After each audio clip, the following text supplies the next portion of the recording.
Do, do, do, do, do, do, do, do, do, do, do. Ding bong, bing, bing, bong, bing, bing, bong, bing, bing, bing, bong, bing, bing, bong, bing, bing. Budo be, bum.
What is up? Welcome back. It is a Sunday night, and you're here with the Average Boys Podcast. It's your boy ChrisP, and right now I'm sitting solo, but it's okay.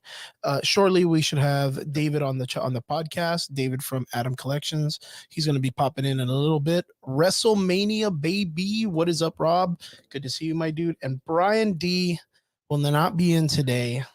He right now is at WrestleMania, enjoying himself, getting a little bit of vacation time and watching what he loves to do and watching what he loves to watch, which is wrestling. And shout out to all you wrestling fans out there enjoying your wrestling weekend.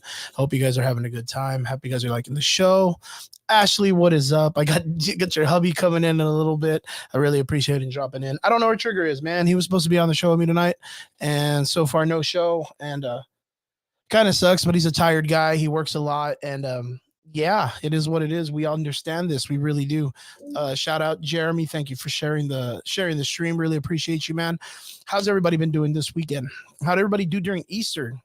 So last week I decided to put a message out and let everybody know that we were going to take a day off. We were going to do the holidays because, of course, our podcast now is on Sundays, not on Fridays. And apparently it landed right on Easter.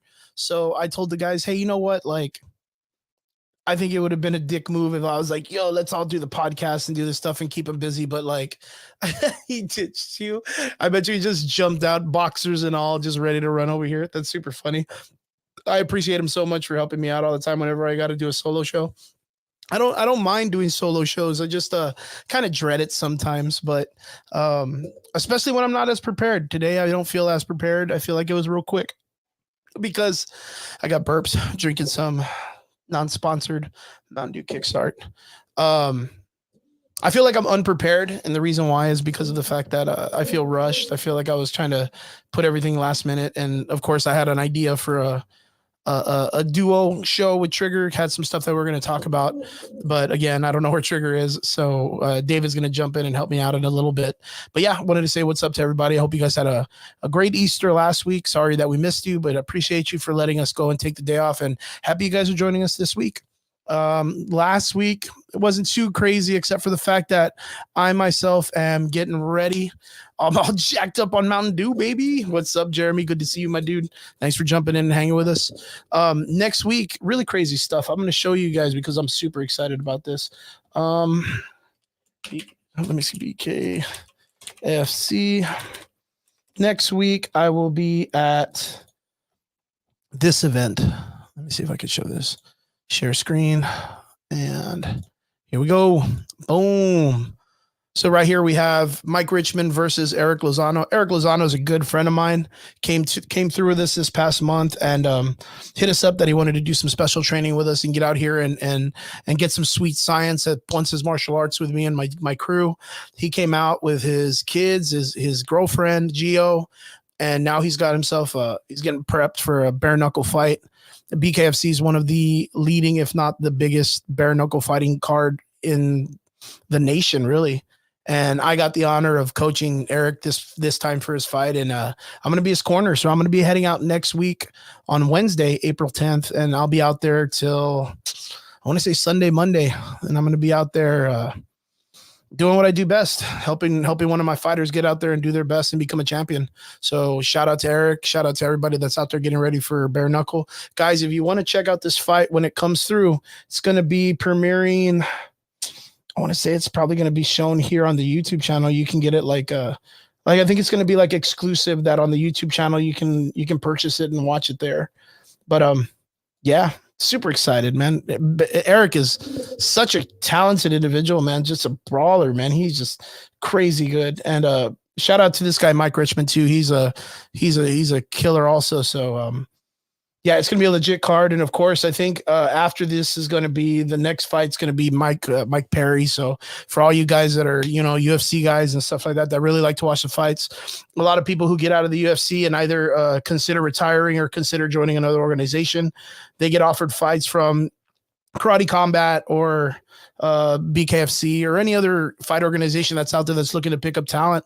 And it just so happens that yeah, one of Eric's on this card and he asked me to be a part of his crew. And I'm super delighted to go out there and just, you know, be a part of this, man. Really excited. So you guys don't forget, go check it out. More than likely, I'm going to be doing the podcast next week from the hotel room. And I don't know, maybe it's something you guys want to do, but after the fight, if you know what's up, maybe if you'd like, I can bring Eric on the show and we can do a show together in a podcast and talk about some stuff. I know it's not technically nerd based, but I know a lot of people that, of course, in the martial arts world, we all got into martial arts because of, you know, video games or anime or you know, Street Fighter or Tekken or whatever it was that got us involved. So if you're interested, I can ask Eric to be a part of the show. Eric also trains with Jamal Hill, and Jamal Hill is fighting Alex Pereira, like literally like in a couple of weeks in the next MMA fight. Yeah, I'm super excited. I don't know if you guys are the same way, but I am drastically afraid of airplanes. Not necessarily airplanes. Airplanes are cool. The technology's cool. I mean, I fly fucking drones and shit. But being in a plane, like a couple thousand feet in the air, all, you know, on the mercy of two dudes, you know, that could have had a bad day or a good day or whatever, that are flying the plane. I just want it to go smoothly. And the luggage bag that I got is ridiculous, dude. It looks like a grandma bag. It's super funny. So fucking Boeing. No, dude, and you know what's even worse, guys, is like, tell me if I'm not the only one that does this when you have travels, but you end up looking up like the stupidest airplane problem videos on YouTube, and it ends up kind of like jarring you or scaring the bejesus out of you. I just saw this one that happened, like, I don't even know if it was in another country or whatever, but like this kid had opened the door to the plane, like up in the air, and they had like a decompression situation, but the plane still had like, I mean, they got control of the plane and they were able to get it safely to the next destination or whatever. But the people had to fly with the fucking door like just swung open, all the air just, oh man, dude, it's the worst. Jeremy says fucking Boeing. Yeah, no kidding, man. And yeah, just like the weirdest videos. I saw one of them where like the whole like top of the pane came off and it turned into a convertible. And yeah, that probably wasn't the best thing for me to watch. He also says, oh God, no. I was like, I get to where I need to go and be on time. But you know what? Like, if I was to drive to Florida, I think it would take like what, 13, 14 hours to get there, maybe 16. I don't even know. Maybe my math is bad. But apparently, like, it's only going to get us like, we're going to take off super early in the morning, like at 7, I believe our flight is, and we're going to get there by like 12 o'clock. That's awesome. That's awesome. I'm not going to lie. I'm just going to pack on maybe some Avengers movies, maybe Infinity War. Oh, that's what I should do, guys. I should pack Infinity War and Endgame on my iPad just so I can watch both movies. And by the time they're done, guys, I'll be in Florida by then. But yeah, super excited. Clearwater, Florida. Bare knuckle fight, Fubu Sports. Like, if you guys want to check it out, hit me up. Let me know. I'll get you guys all the information. Don't forget, Eric Lozano, good friend of ours, and he is a Ed Couch Elsa native.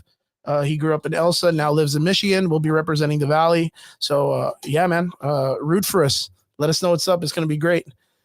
When we flew to see David, our kids say out loud to me, we're not going to crash, right? Jesus. It's scary. And you know what? Like it's you've heard all the fucking arguments that flying and all that stuff is like what the is like safest way or whatever. I don't know, man. Or watch Zack Snyder's Justice League for a solid 4 hours. Okay, here we go. We got Triggs. Hey, Triggs, what's up, my man? Dude, I am like just waking up and like because I needed just a nap, and I don't regret taking my nap, but still. But you're good. Uh, dude, fucking Brad was fucking whatever the fuck bushy tailed or whatever, bright-eyed bushy tailed. Bright eye and bushy. How's your week, man? Still going, still going. I'm always working, always working. Yeah, but like, how's it been going? Good man, making solid money, solid cash. Just working both bars and stuff like that. So, like, just this time is catching up with me a little bit, and um, I'm a little bit tired.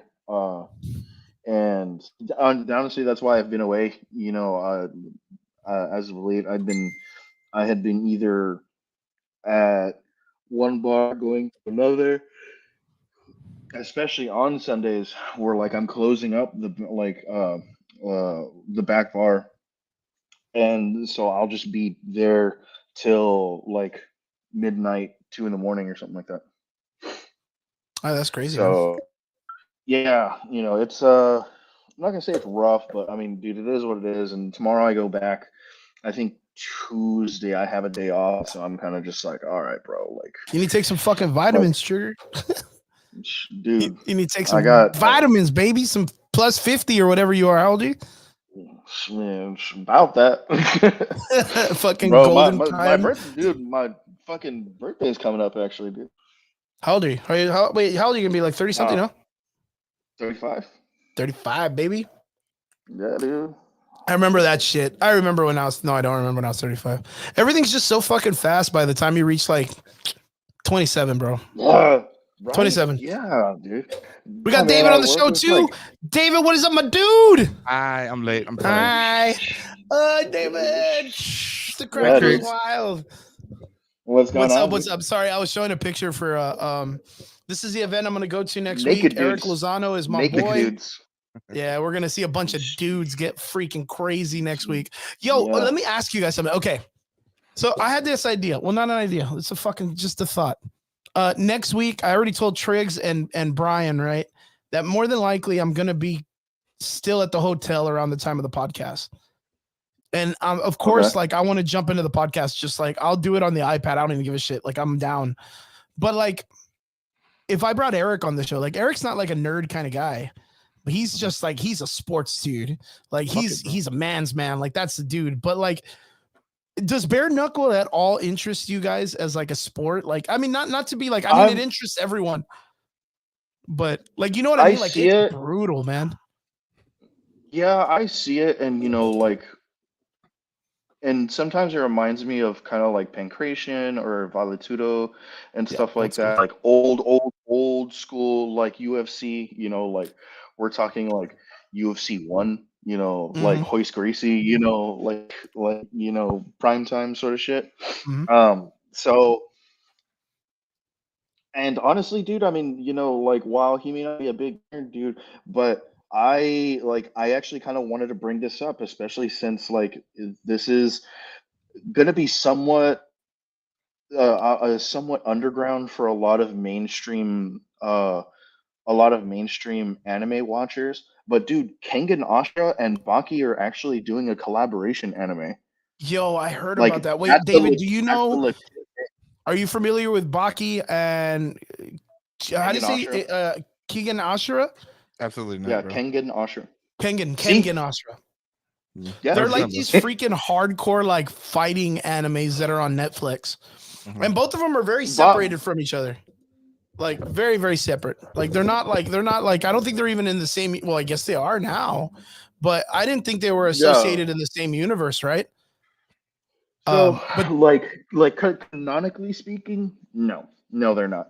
But like in Kengan Omega, there actually happened to be a like one chapter uh a one chapter where the Baki verse and Kengan verse like cross paths, and so like like they talk about Yujiro Hanma, like possibly fighting the Devil Lance, and how like this person wanted to fight this person, and they're like, but what about Baki and this fighter, blah blah blah, like the only survivor of Nico style, and I was like, dude, yes, bro. Like, I would be all That it would about be it. pretty cool, right? All about it. Yeah, dude. And so, like, it was just like one of those, like, nice little wet dreams or something like that. And then, like, so the subreddit for Kengan is super fucking small. Super, super small. And, like, we all kind of know each other, like, especially if you post a lot or like, react a lot. And so there's a YouTuber, and his name's Mysterious Weeb, and he's just like fucking British kid from like the pond, and he was just like breaking news, guys. They're fucking finally doing it, Yeah, we're getting the Brocken thing crossover, yeah. And I was just like, oh my fucking god, this can't be real. And I like finally saw the trailer, and I was like, oh my god, it's fucking real. And yeah, speaking of bare knuckle, dude, I mean, like all of that is bare knuckle, Yeah, all it's of it. pretty much like I think Bucky Hanma was based off of like an old MMA guy back in the day. So like, Yeah. yeah, he was from Pride, I think, and that's why the artist from Baki used to draw the posters for the Pride fights. Like, He also did a lot of the artwork for Tekken. for Tekken, Tekken. I think, yeah, for Tekken. that'd be crazy if he did. That'd be badass. Yeah, because there's actually like a fan like trailer for Baki and for Yujiro like coming into Tekken, and the artist, who's done stuff for uh who's done a little bit for Tekken, has been like, dude, that's a possibility. I mean, it's super rad, man. I really enjoy his artwork. It's pretty good. David, my man. Hi. Hi. Tell us about your week, my man. The honorary dab, dude. Yeah, bro, dude, the the substitute, honorary bro. dab boy, dude. Another one. We're lining them up. Right. Yo, Nah, David, tell us about your week. We know you had a badass meetup last week, Friday, that you set up yourself and got going with a pretty big group. Tell us about it, man. Yeah, no, I appreciate it. So we did the UT RGV Athletics Department reached out for an event done in 7 days, bro. So I think it turned out pretty good. I know you missed it. We had cool people, Casella, Deadpool Joe, and a lot of people were there. I didn't get a lot of negative feedback besides the stuff that you can't control, like wind and light, Like, yeah, I was gonna say like, the wind was disgusting. Dude. I'm good, bro, but I'm not fucking storming this bitch, bro. Like I can't do shit, Yeah, dude. But yeah, it's super crazy. But I heard it was Yeah, really dude, good, the man. I heard best, you guys yeah, really dude, the best you can do is say stop. Stop. Yeah, That's it. go with All I the can what do. is it? My Roll bad. with the punches kind of thing. yeah, Yeah, exactly. dude. I heard it was really good though, man. Tell us about it, man. Like what was it all about, anyways? So basically, because obviously there's a lot of political things when it comes to university and stuff. So they had been pitching the idea to do an event, but it's like what you and me always talk about, Chris. And in general, I mean, I've heard you guys talk about it too on the podcast. Street experience always outdoes education, right? I mean, True. so they're like, we've never done this, but it appears you have. I'm like, yeah. I'm like, we'll see what we can do. Good exposure for me. I've always been trying to get the crowd between 18 and 25. That's always been my market.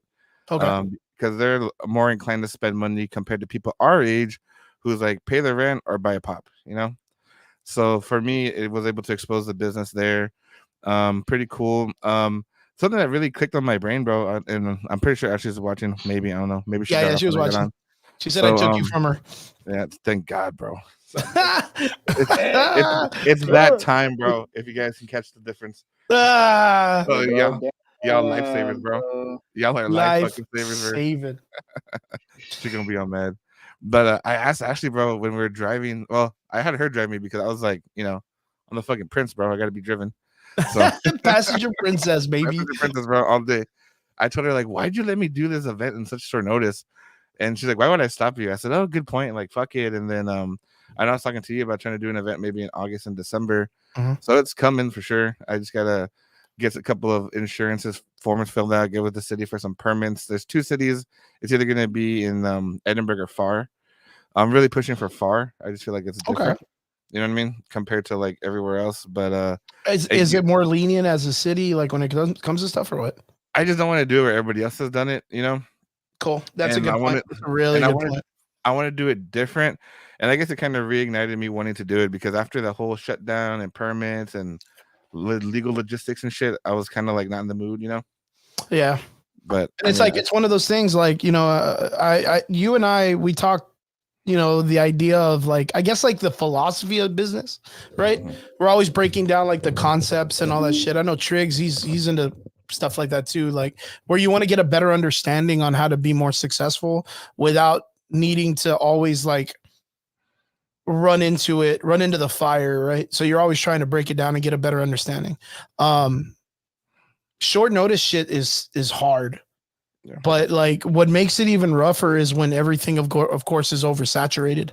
Yeah. And like I know that like today and yesterday there was another event that they brought in, like, was it the press start dude, Lalo brought in some chick that does Dragon Ball Z stuff or something, and it's like cool, but your shop still needs more like advertisement.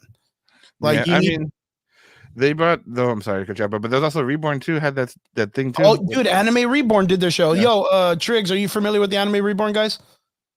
They're the dudes that fucked up like OmniCon or something a long time ago. Lower Valley. They're Lower Valley people. Yeah. Like Bronzo and shit. Oh, yeah, those guys. People who used to do BonsaiCon. Yeah. Well, no, Bonsai. Yeah, was it Bonsai? Yeah, it was BonsaiCon. Yeah, BonsaiCon. Yeah, It's the same dudes. They just changed their name up every other quarter to try to save face or whatever. And apparently it wasn't a great show. This one was like a One Piece show. Like they brought in a bunch of One Piece voice actors and all that other stuff. But like again, they brought it into the cursed Harlingen Fan Convention Center. That's like the worst place to have a show in Harlingen. Like, you know what? Like I give it up to Margaret's idea of the Mission Boys and Girls Club. Like she runs it in a small community centered area. And if they were to bring in the amount of guests that the Anime Reborn people do, I think they would hit money easy, man. Yeah. But it's just, I mean, I don't think those Anime Reborn guys are like into humbling themselves.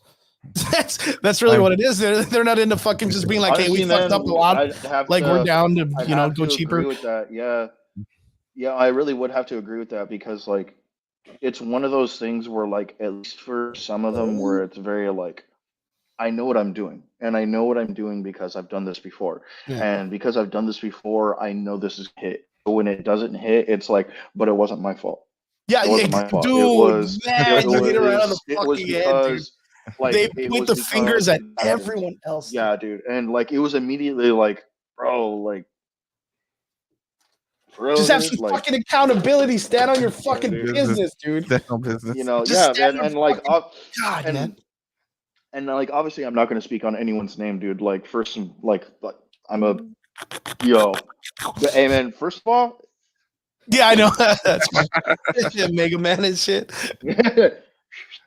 But yeah, man, I'm not going to speak on anyone's name. You know, like I'm not about that. That's super unprofessional. You know, secondly, I am a content creator. You know, and and I'm from their area. Like that's just dumb. Like, I'm a thug, motherfucker. I call people out. That's what I do. I'm hood, baby, with the lokes. No, it's like, but you know what? I'm gonna say this, and I just want to explain this out, just so people can know. Like, I'm not just an asshole. Like, I'm a very colorful. I am, asshole. But, you know, like I'm a pretty asshole. I don't know how to explain that, but no, I just want better for my community. I just want better for the things that I love. I mean, yeah, and I tell people the same thing, dude. Like, I'm a fucking bartender. I am a United States Army infantryman who is also a bartender. Dude, I mean, you do from the RGV, you do not get any worse than that. Trust me, I can play that game and I can do it better than a lot of people. Like, no, but at the same time, like. Yeah, dude, like if I wanted to, absolutely. I could rip all of those guys a fucking new one and be like, well, Sasuke could, like, hey, I mean, it's not like any of y'all gonna do shit, so So, David, what was your take on it, man? Because I mean, you're the one that's like, you're getting your feet wet. You're starting to do your own shows. You used to do vendors nights back in the day. Now you're doing a little bit more like the indoor show, trying to get it a little bit more like on the harder, legit level, right? Um, what's your take on like the way that they do like the fucking like the way they did the Super Anime Reborn, One Piece, and like all that stuff? Like, what's your take on that shit, man? Honestly, like I can understand why they're doing it. I mean, just when there's too many gears, bro, it's very unnecessary because once you start doing so many shows, you kind of ask, well, why do I need this person? Why do I need that person? This person's doing less work. This person's doing more work. You know what I mean? Like the fat. Regardless of what contracts might say and so forth. But the more chiefs you have, the less Indians you have, and you have to have that structure. Because regardless of the fact, you might think you're a better fucking chief, but when shit hits the fan and there's fucking lawyers involved and tickets and permits, that's where you really find out who's gonna shine. You know what I mean? You're gonna find out who's really gonna stand on business for that stuff. Because the way you have your wins, you gotta own your losses. It can't be vice versa. That's a good point. So And for me, that's for somebody who's very limited experience with putting on shows, and outside of just like vendors nights and stuff like that, you have a very, very good understanding of like the business aspect of putting on shows. And I think that's very, that's very honorable, and I envy something like that. And even in just the way that you speak, with like the whole like, hey man, stand on business, bro. What's up, dude? I mean, I respect that because, like, I mean, you're right. Not everyone. I mean, case in point, the Anime Reborn guys, dude. Like, none of them stand business. None of them. Yeah. Nor would they. Like when everything came out, even when it was still BonsaiCon, it was always like I never not own up to my things, but it wasn't my fault. And yeah, so no. it was just like, yeah, it was kind of one of those things where, like, I think it's very very very very refreshing to hear somebody say like, hey man, you know what, dude, like, I think it is time. I think it's a smart idea to trim the fat where the fat needs to be trimmed. I think True. it's okay to restructure things in a way that's going to become more efficient for future events, the for the overall length of the shows that I'm trying to put on. And on top of that, who I want around me, like, and who's going to maintain being around me. Because, Yeah, like, who can I trust too? dude, I mean, yeah, like throwing shows is not easy, dude. Like, that shit is not easy.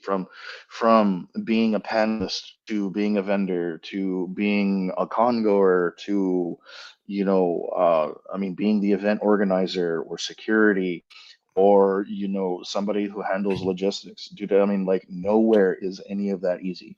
Making sure the Nowhere. times run good, so that way you fit everything in on the days and everything like that. Your advertisement, even making sure the lines go smoothly so that the fucking guests aren't uncomfortable with just random ass dudes begging them for autographs every 5 seconds or skipping a Yeah, line. or asking where their free hug is. Yeah, or some weird shit like that, right? It's crazy. Okay, so David, let me ask you then. Because right now I think those guys are like in their DC arc, dude. Like they've made a bunch of fails, and I'm in the process of just saying like they need a win.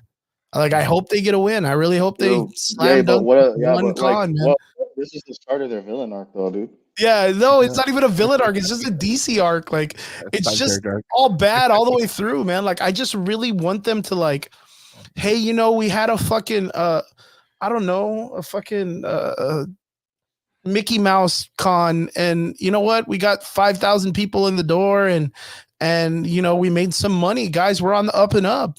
Like I want them to get an up and up. Like I don't want people to fail, because when they fail, the valley fails. You know what I mean? Like, and the valley's already part of Mexico. No, but that's the Nobody knows thing, we dude. exist. Like that. Nah, man. I think a mindset like that is a little bit overcritical because, like, things are meant to fail, and that's True. okay. But it's how you come back from being a failure.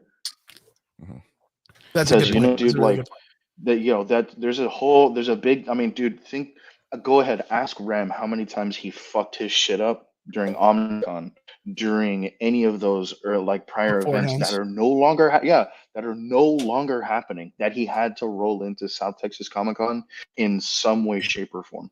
True that. And he That's a good made point. the I love valley a fucking better. point. He made the valley better for it. So David, then, you know, with the concepts and the ideas and stuff, what do you think that they would need to be successful in their next event? I mean, it's just gonna be the rebranding. I mean, honestly, like, you know, you just gotta buy back the community, and it's gonna be fine. I mean, it's like it's kind of like you me talked about before, Sri, bro. Like, you know, when you have a business in a storefront, but your storefront closes down, but you don't stand in front of it, it just makes it look like you don't own your results. You know what I Yeah. mean? So if you're like, oh well, you know, we mismanage our business or we focus too much on this and that, just call it what it is, because a spade's a spade at the end of the day. You know what I mean? And if you don't say Man, anything shout out about to it, Brian. if I you know. don't say anything about it, bro, then people are just gonna make their own assumptions. You know what I mean? Mhm. Dude. So it Shout might out have to been a D better Reed, dude. business decision to shut down completely and focus on one thing. That's not a big deal. You know what I Yeah, mean? yeah, just to come back from it. Yeah, just don't let your ego get in the way. But I think once you put ego aside, I think everything else just falls into place. But Sure. and the point with Triggs, like, if you think that just going to a con and being a vendor and then looking at it from a vendor aspect and an attendee aspect is going to make you successful, it's not, because you have to know the little jobs around it to be successful. Yeah. Like that's You got to gonna know be your audience too, man. Yeah, what But, if you Yeah, just dude. I mean, fucking and it's the same way with bars. You know, like I mean, like there's an applicability with bars and stuff like that. Because like I remember, I want to say about 4 months ago, man, I had this group of kids. They came in, bro. Like, and you can tell they had money, right? And they were like, "Hey, man, like so, like we're thinking about opening up a bar." And I was just like, "Okay, man, cool. Like, you know, I've heard that. I mean, I've had this conversation before with people. Sure, man. Like, I'll entertain it. I want to open a bar of my own someday." And they were like, well, it's because we have a concept and we have this. And I'm just like, man, you know what, dude, that's cool. I was like, but like, I also have to ask, man, like, do you think your your concept works here? And you're like, oh, well, you know, like, I think it'll be a good, fresh introduction. And I'm just like, all right, man, cool. But like, will it work in the city that you're trying to put it in? Because like you need to understand certain things. And I was like, and a lot of people don't ever take this specific factor into account when they're opening up something or when they're trying to promote something, and that's gross median income for the surrounding area. You know, okay. like in the McAllen area, the gross median income is a little bit over 30,000, and I'm actually eyeballing, and so like it's about like 28 to like 30,000, which is not a lot. You know, in Michigan, it's like 32 to like 37, like you know, K a year. Parts of Edinburgh are kind of the same when it comes to McAllen. So, okay, I have a gross median income of this. This means the average person on like on average with how rent is and bills is taking home XYZ. If I place my drinks or have my concept being this, and I need to maintain a flow daily of this many, having this many drinks, you know, like there's a big breakdown of all of that. There's a lot of logistics that go into that. And when was having this conversation, and they were like, well, why don't you open up your own bar? And I was just like, dog, I have Because 250,000 it's fucking fucking complicated to run a dude. business, man. And I was like, I got Because 250,000 the fucking motherfuckers dollars. make it sound I was easy like, just bro, to guess drop what? some When I was your fucking age, I couple went dumb G's, shit man. with my money. Yeah, man. Like I was that little kid, you know, like with the Gatorade, and was like, you got $27. Not for long, I made bad financial decisions. And that's me. Oh yeah, yeah, I saw that meme the other no, day. that's a good That was a one. good one. That's a fucking Yeah, I good thought that was one. a good meme. Not for long, I make bad financial decisions. You know, speaking of business, David, how's your business going, man? How are you there in the shop? How's it been going? So it's going good. I've been kind of like I've been manifesting, bro. I've been looking at these like 1,500 square feet, 1,000 square feet buildings or whatever, Yeah, and I'm I do the just same like Not thing bad, nowadays. bro. I'm Stuff just look like good, dude. fuck it, bro. But also, bro, I'm kind of real like sentimental to this place because this place helped me with my restart. So I might just maybe even try to keep this too. You know? Okay, and build You might into want to like more franchise or rooms or what? wait. Yeah. Well, maybe Just move into franchise or a one wait. room. Yeah, what are What's you up? gonna do? Add a second story or what? Get out of Ah, here, nah, crazy bro. guy. Get a bigger place. I'm gonna get Get a bigger but place. Fuck I'm that. gonna I'm gonna keep the one office here, bro. Like I think I'm gonna separate like podcasts and like the office. You know? True that. That's a good point. Ooh. A really, really good point. Yeah. You need to put Baller. How's the on podcast going, air. man? Yeah. No. Need to put an on-air sign, bro. Oh, Yeah, on right. air. What's it called? Wait, say that's part again or what? Oh, he said you got to put an on-air sign, like the recording sign or whatever, No shit. like live recording. Uh-oh. Oh, I think he's Uh-oh. having. I think he's having an issue. Oh, maybe yeah. He's Anyway. he's gonna go to the bathroom. Yeah. Did you run to the bathroom or what? No, not this time. Oh man, you car wheeled That over there and shit. shit. Just see him what? Like go out of the side. No shit. I like psych. So no. He said you should get an on-air sign in the back, like recording or whatever, like the Oh yeah. video recording. Yo, I was gonna ask you. Shout out, my man. Good job. You had Ramsey Ramirez on the show. How did it go? Bro, it was pretty informative, bro. So I did when Ramsey got on, bro. The first thing I told him was like, what I told him, I was like, we're gonna Spider-Man this shit. You're gonna Spider-Man this shit. Yeah. Bro. So It's you know what? It's getting closer to South Texas Comic-Con. I gotta hit him up. I should bring him on the show so he can at least talk about it and bring in some. I've been telling you to do that for like 3 fucking years now, dude. No, we brought Ramsey on before. We always bring him on when his cons, like South Texas Comic-Con. We usually have him on. I'm never there. Well, yeah, that's because you're never there. It's because you're never there. Like that's why we had him on last year for South Texas Comic-Con. I want to say. So like we bring him on every time he's gonna like at least a month before he has a show. But April, I'm telling you, is like my fucking month right now, dude. Like a bunch of shit's been going on. It's been busy for me, dude. Stupid busy. So like I was saying, I'm gonna be out of town next week, and I'm gonna try my best to be with the guys to get on and do this stuff. If not, if I end up flying back, I should be home by that time. If not, I'm gonna be over there in Florida for Monday if the weather's a little crazy or whatnot. Yeah, I'm really excited for it. So and right now, as we speak, our boy Brian is out there, WrestleMania, living the wrestler's dream, the life, enjoying himself.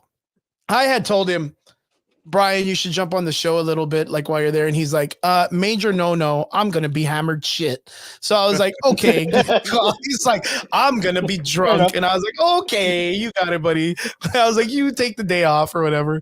But I wanted him to send us pictures, man, because I mean, what an awesome opportunity to be able to see an event like that. I've seen it televised and advertised everywhere, dude. Yeah. WrestleMania everywhere, so crazy. But yeah, super exciting week for the Average Boys podcast. We're all over the place. We're all worldwide, baby. Pitbull style nation. I don't even listen to that music. Mr. Worldwide, bro. Mr. Worldwide. Is that Pitbull? That's Pitbull, right? Pitbull, bro. All right, I was just making sure. I didn't want to say Gasolina. Mr. the girl. Yeah, I didn't want to say fucking Gasolina. I didn't want to P Diddy that shit. Will someone please, for the love of God, inform me what the P Diddy thing is about? Black Jeffrey Epstein. That's so fucked up. That's great. That's such a good comparison.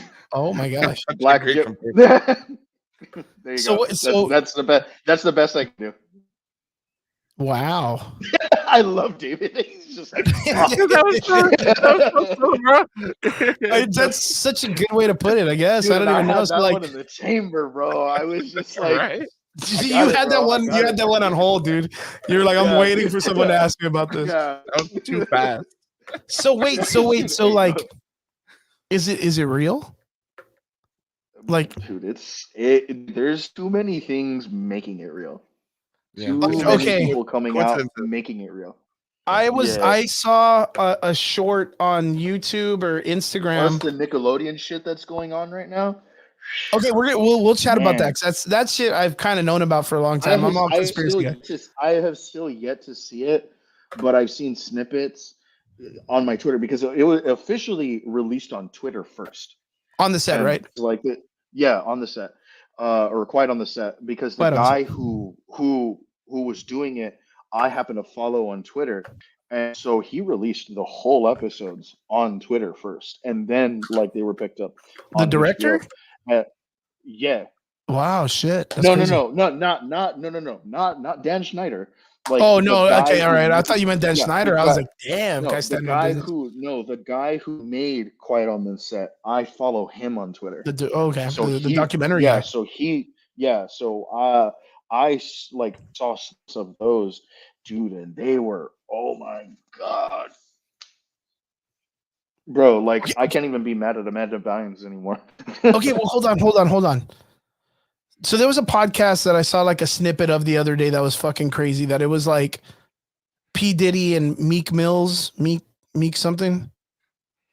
Yeah, and they were like apparently like they My were boy like Meek. watching a video, and you can hear some like pretty damning things in the video that are pretty. Explicit things. Yeah, Explicitive things. that's let's just say they weren't playing the Bop It game. You know what I mean? Like they weren't, they weren't like, yeah, they weren't playing DDR with their feet. You know what I mean? Like it sounded pretty crazy. I mean, if that's what those dudes do, like okay, but what's the like? Is it an abuse thing? Like, is it something that's like he abused people or? Dude, Because it's I not remember that, that what's bro. his face, Like the little dude, the little it, fucking comedy, what is it, Gangstalicious or what's his name from fucking, I forgot, Cat Williams. Cat Williams. I was trying to think of his name from fucking Boondocks, the Boondocks cartoon. Pimp named I am a Slipback. boy, Damon. Pimp named I Slipback. am a boy, I'm a Damon. pimp named Slipback. Yeah. He was coming out in that one guy's podcast, just dropping a bunch of weird shit, and everyone was like, "Yo, this guy's on drugs." And then he's like, "Nah, P Diddy fucks people or whatever."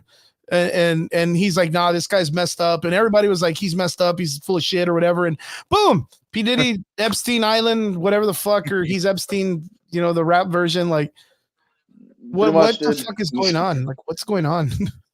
Dude, I don't know. And then we got your fucking boy Ryan Garcia for like doing some Nostradamus shit for Dude, earthquakes or that was whatever. wild too, That's man. fucking wild too, bro. Like, yeah, and I'm just like, God damn it, dude. Like, I am some fucking weird Mexican kid with TBIs fucking predicting the goddamn universe's end or whatever and saying we all need to repent. And I'm just, oh, fuck. It's that lady before the coronavirus. You remember that one? Dude. I'm just here to help, Dude. motherfucker. You're all gonna die in Yeah, dude. eternal flames of eternity or whatever. Yeah, That lady was wild, but dude, I'm telling you, bro. Like this world took a shit after that goddamn monkey died. oh yeah, the Harambe situation. Yeah, dude. Okay. So Think then, about it, bro. so what happened with P Diddy? Did he get arrested? He fled, bro. What What does that mean? He fled. Like, what did he fled? What did he fled to? He That's the Puerto country, bro. Rico. Bro, Yeah. they captured that Andrew Tate guy like straight up, and you're gonna tell me they can't cap B Diddy? Bro, first of all, that's Romania. They get down. They In got no Romania. rules there, bro. Apparently, they Ain't no get down on rules. Yeah, dudes dude. that don't have anything against them or whatever. Like they Yeah, well, they guess let that what? dude Yeah, go, guess what man. Romania. Yeah, well, guess what Romania's former name used to be. Just saying. Fuck all. It Or used to what? be named no, Transylvania. And guess who's from Transylvania? Vlad, Yeah, Vlad the Impaler, baby. motherfucking Tepish. So Yeah, that's why I'm saying they get Transylvania. they get fucking down over there. But then okay, the idea is like okay, P Diddy really did some shit, And right? on top of that guy's richer Allegedly. than fuck. Like that guy bought his way out. That's weird as shit.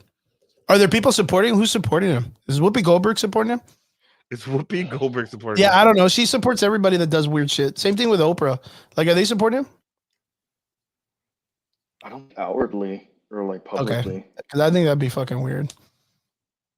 Dude, yeah, honestly, I don't know of a lot of people like fucking like supporting Diddy. Like, Yo, did they? I honestly think his like public life is over. So you think P Diddy diddled a bunch of people or what? I wouldn't be surprised, dude. Money, You think money he did it buys. to Justin Bieber, dude? Fuck, dude. I don't know. Do you remember that time in life when Justin Bieber just like fucking lost it all? Yeah. Like Yeah. that was some like mental game shit, dude. Like even that weird fucking church guy he was hanging around with. That's what makes it even worse. Eesh, man. So what do you feel about that on the set thing? Did you watch it? I haven't No, seen it man, yet. I didn't watch it, and I didn't, and not because like I wanted to live like ignorantly bliss or anything like that, but like it was more of just like a like it's just one of those things that like I knew that if I was gonna watch it, that I was gonna feel a certain type of way, and on top of that, like I think there's just I think there's just a little bit too much evil in the world right now, and I True. don't need to expose myself to more of it.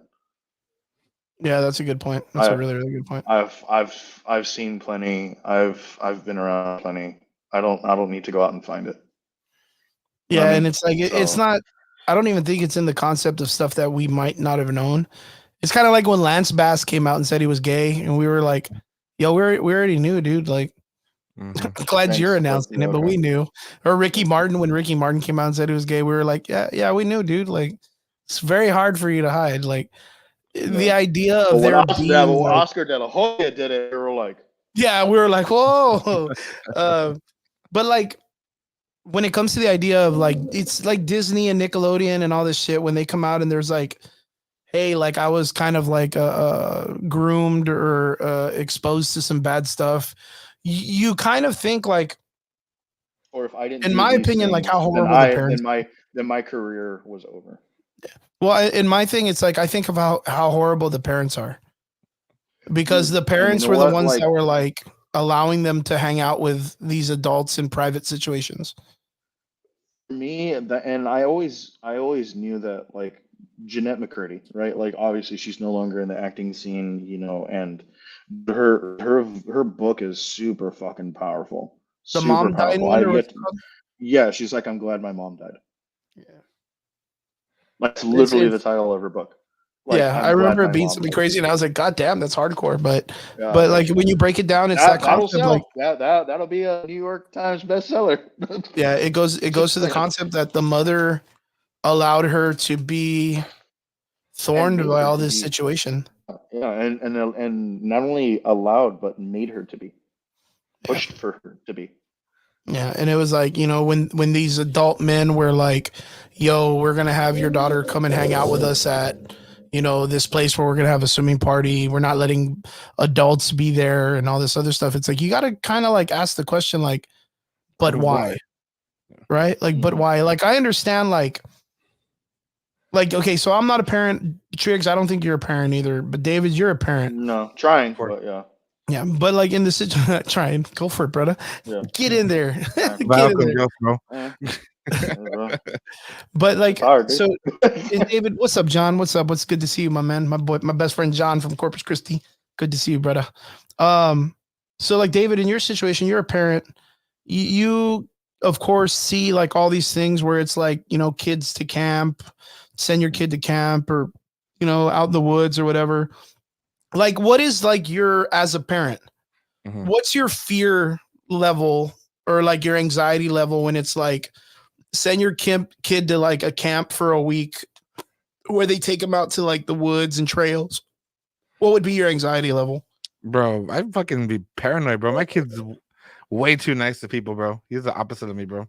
So you already have like that anxiety of like, and that's because you I feel like kind of like it's embedded in our system that we understand what camp is, right? Everybody does, because there's church camps, there's sports camps, there's youth camps, there's camps, right? Jason Voorhees camps, right? Jason Voorhees. Um, Yeah, that's true. but we understand it. Like we understand it on a primitive nature because it's been embedded in our system for years. Our parents, grandparents, everybody, and we've always heard those weird stories of like, oh yeah, well the two camp counselors went skinny dipping. That's why we have a fucking Jason Voorhees like fucking Friday the 13th movie or Fucking whatever. trenches and shit, yeah. Yeah, that's why it's even there. It's from the 70s and the 60s, so we understand that.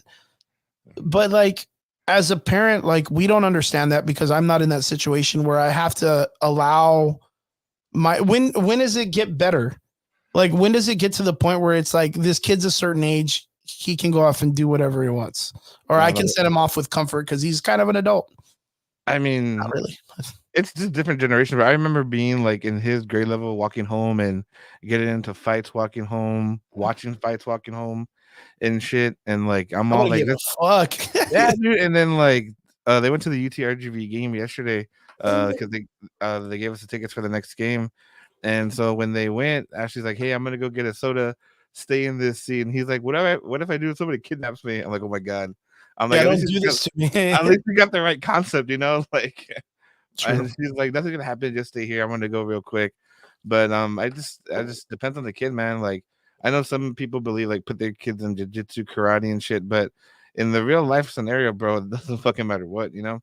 It's just just going to be size difference. It could be a kid that's a black belt in Brazilian jiu-jitsu and he's like 10, and a dude your size can just like grab him and yank him, and he ain't gonna do nothing to that person. exactly. And then Chrissy says, I think any parent who puts their kids in any situation, especially acting, is to blame. True that. Good call, good call. And then she says, as a parent, we all think of our kids as special. It's just how far you're willing to go to be special. I didn't let my kids go nowhere, but when I was a kid, I ran the streets. Gen X ran the streets. That's a good way to put it. You know, and it's crazy because I remember when I was young, I was very much, my parents had me just doing a bunch of sports because I was, when I was born, I had like a certain surgery that was like, hey, you're not going to be able to be all normal or whatever. So my parents were like, fuck that kid. My kid's normal. I'm going to put him in every sport I can. That's why I guess I'm just so weird with all this martial arts shit. But they would send me to like I think what the Boys and Girls Club had NYSP, which was like a big youth like sports camp that they would send us to, and then like towards the ending of my high school career, like my parents sent me to church camp several times, like 1 or 2 times, which was very nice. But yeah, we did stupid shit too, like sold toilet paper a square for 25 cents and shit. Yeah, man, got to make money. It's capitalism. It's not church. Capitalism. Should wait till 2020, bro. Yes, separate church and state. We're getting ready for the coronavirus, I guess. But like my parents did that in, I guess, reason of thinking that I was going to be okay, and thank God I was. I don't remember anything really bad ever happening to me in any situation, unless I'm just dumb or I can't remember anything. But I never got like diddled or anything like that, so thank God. But it happens, that kind of stuff happens in these situations. Like, any person that's into conspiracy theories already had like a general idea that, Hollywood and Nickelodeon and Disney, that it's all corrupt. It's all corrupt and fucking people are weird. I mean, if you look at it, we were just talking about 2 weeks ago, we were talking about the Alkalite, right? The Alkalite show. You guys saw the trailer, didn't you? Of course. And how do you guys feel about it? Very different. Very different. Triggs, what about you? How do you feel about it? Oh, I feel it's very angsty. Angst? Like, are you kind of like at all a little bit excited to see what it's about? Or are you kind of like, it doesn't look very good? Like, for me, like all I'm seeing is, oh my god, dude, another pissed off Jedi who becomes a fucking Sith. Watch out. And it's even said that the story is going to revolve around the misunderstanding of the Sith, and that the Jedi are like these Zionist. I don't know. The chick that's the director used to be Jeffrey, not Jeff Epstein's, but they're not wrong, like being Zionist in their own kind of way, or zealot, in their own kind of way. But look, at the same time, it's one of those things where like, where do you fall philosophically on the scale of like being like a cup half full or cup half empty kind of person, or do I need XYZ to achieve ABC, and or do I use ABC to get to XYZ, things like that. And so like because like when you break down the actual lore of the Sith and the Jedi, yes, were extremely very much in the right first. Once they became politicians, that's it. Like I could have understood literally anybody leaving Jedi at that point. Yeah, but it's really crazy because like when George, but that I kind of feel like that was like with the newer age Star Wars stuff. Because when George Lucas ran it, it was very much like cut and dry, good versus evil. George Lucas thing. That was all. That is that whole like us becoming a politician, dude. That happened prequel series. Prequels. Wasn't that like that was already? That's George Lucas, bro. That was George Lucas they had already kind of started pushing him out during that time because he was just writing very simple stuff. Though, dude, no, it still is. If you go back and you watch, they have a really crazy documentary about the prequels where it's like George Lucas is kind of telling him what he wants, and they're like, "Oh, good job, George," and then they fucking like throw it out the window, and they're like, "No, we're not gonna go with that. Fuck that guy, he's weird."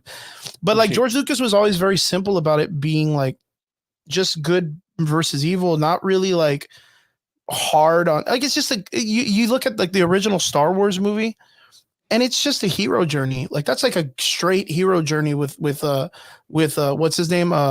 Fucking I can't think of his name. Mark Hamill, bro. Mark Hamill. I can't think of his Luke Skywalker. I couldn't think of his fucking name. Right. Luke Skywalker. It was just a simple story of him just, growing Lube guy from boner. yeah. Ooh. It was that idea of him just becoming, stepping into manhood, going on adventures, very Goonies, very that old school storytelling template that used to just be like, it was very simple. That's a very interesting comparison. You comparing Goonies to Star Wars, but okay. No, but you know what I mean. It's not necessarily of the Goonies. He's not going on a fucking pirate adventure, but it's the idea of just the hero journey. It's just a group of people. One of them being the regular, basic, balanced character, the Ryu of the group. Then you got that one that's like the fucking charming person that's like trying to be all cool and hip, but in deep down inside, he's like he doesn't have the confidence in himself for real. So he like. Everybody's got like a trope, right? Nowadays, I don't feel that this generation thinks those work anymore. Like the simple storytelling that they have to make it super like, nah, the reason why it's this complicated is because you don't understand. You're uncultured. But at the same time, Chris, and like I hate to like say it like this, you get like that sometimes. I do. I know. I know exactly what it is. And so like with that being said, ask yourself that question. Why is it that simple storytelling is not good enough nowadays? Wait, say that again. I didn't hear that. What? Why is it that simple story? Then ask yourself, why is it that simple storytelling is not good enough nowadays? Me in a personal opinion, I don't think that it doesn't work. I think that it works still. Okay. But with that being said, with the answer that you just gave, why is it that anytime there is a unexplained factor, because dude, I could tear apart Star Wars for hours. I could do this entire episode could literally dedicated to tearing apart Star Wars. Yeah, to fucking up episode 4, just episode 4. Are you talking about the prequels? Yeah. Or no, you're talking about the original movies. It's like a New Hope, yeah. I'm talking episode 4. Just me fucking up that movie with the simple storytelling that you're talking about from the 70s. Okay, and why? Like, I'm not gonna say why it doesn't work, but I could also like say like why it does. Like, because like that would be a really interesting take on it. I would like to hear it one day. I'd like to hear your take on how, because I don't know how you're gonna say that it was bad when it did fucking good during that time period. So what you're saying is that it's the Revenge of the Fifth podcast. We've done it. Yeah, we've done them. Yeah, we've done it. I think we go on a Star Wars tangent at least once a month, like a at least once a month. Yeah, we have to diverge from Star Wars like 80% of the time. Like I tried to not talk about the Acolyte last week. Find a way to go into Star Wars somehow with literally any conversation. So Invincible was this way, and like, dude. Oh my God! If we don't talk Invincible today, I'm quitting the podcast. Oh no, we're gonna talk Invincible. I have it on the fucking cues. Okay, good. But the reason why I bring this up is because did you know that the chick that made Acolyte used to be the secretary to that fucking degenerate dude that used to fucking like hose women down in Hollywood? What was his fucking name? That weird motherfucking guy, the other dude, not Jeffrey Epstein, but the other guy, Weinstein, Harvey Weinstein. This chick used to be his fucking secretary for years, dude, for fucking years. And you know, you fucking know, you know that she knows. You know that she knows exactly the fucking degenerate that this motherfucker is. And now she's a director of Star Wars. No, bro, she knows all the degenerates. And now she's a director of the Acolyte show. Yeah. She knows the fucking dude, the She knows all of everything. them, bro. Yeah, she's Yeah. got all that shit. Rolodex. Yeah. Rolodex. Oh yeah. Oh yeah. But Easy. she you can look it up, and I'm not even lying. She used to be the secretary for that chick. She used to be the one who used to bring girls to him. And now this chick is the fucking director for the new Star Wars episodes that are coming out. Like how? I don't Like know. how? I don't Like, know. All I'm hearing is that it's going to be very woman focused. Like I already feel it. Like I feel it in my bones. that's a dude. given. That's You a know? given in Hollywood, Yeah. right? Like right now, that's Like kind of right, like the yeah, right forefront. now, yeah. Like if you're not being woman forward, you're a piece of shit. You know, What's and good? What's good about it you in don't like Star women. Wars is that it's all clean slate right now. Like they don't have anything that they really need to go on or go off of. It's all fucking up in the air. Like it's its own IP. Like it doesn't have a lot of like, you know what I mean? The only thing Star Wars related that I genuinely give a fuck about right now is Mandalorian Grogu movie. Yeah, That's of the only course. thing. Yeah. And that was That too. That was an original that's piece, man. it. Yeah. Like that's the cool part is it's original. Yeah, yeah, but not only what is it original, dude, it was the biggest breath of fresh air that Star Wars needed to give it that good resurgence that Yeah. people that it desperately needed. And then Like came it Boba Fett. desperately needed that. Say it again, Dave. And then came Boba Fett.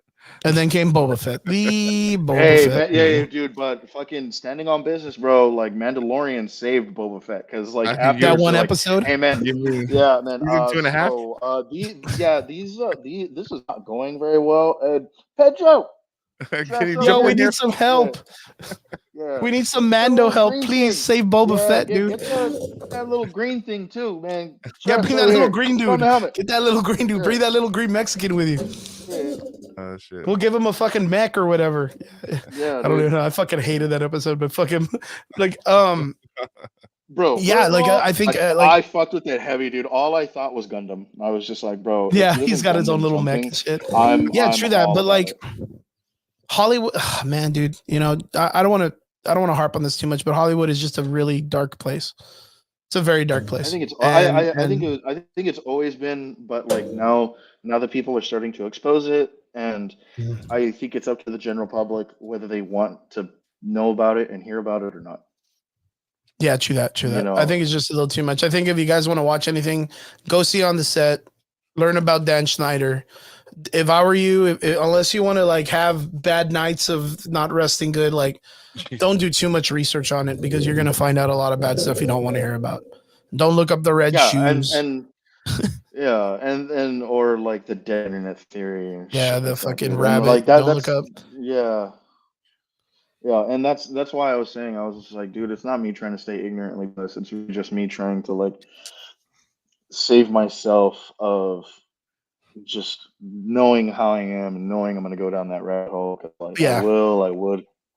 And you know what, dude? I've exposed myself to enough evil in this world. I don't need to do any more of it.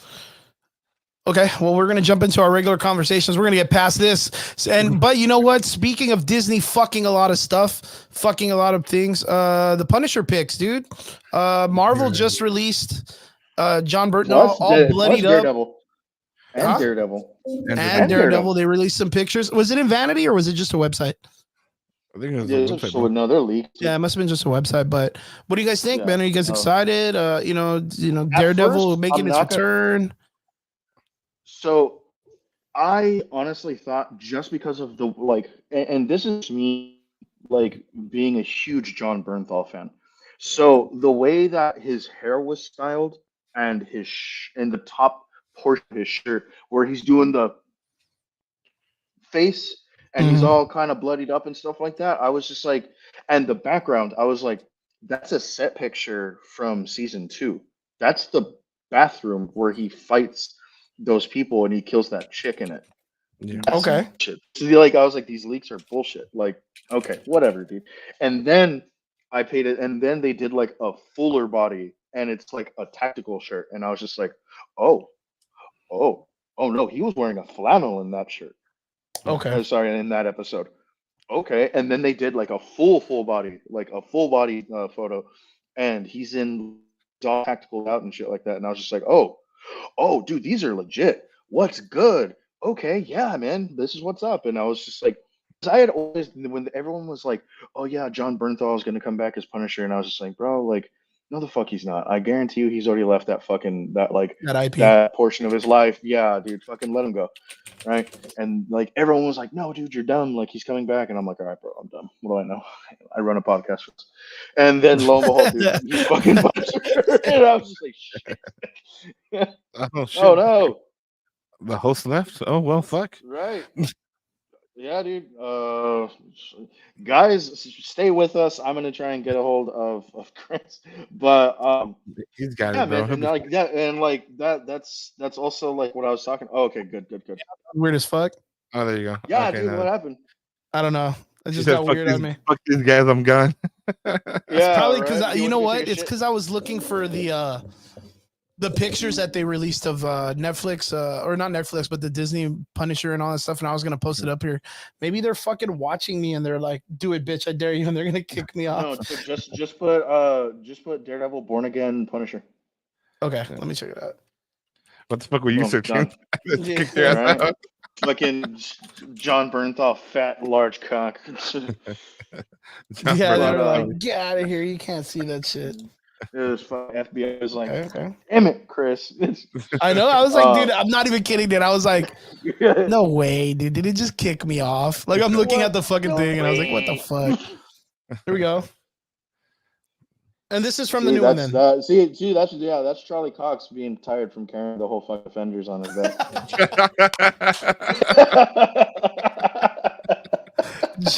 John Burton all over here slapping his hands together, trying to remember what it's like to carry a gun. Bro, I better not fuck this up. He's like, oh man, fucking Rick Grimes got my girl. Rick Grimes got my girl. Damn, that's crazy, dude. So what do you guys think, man? Are you guys excited for this shit or what?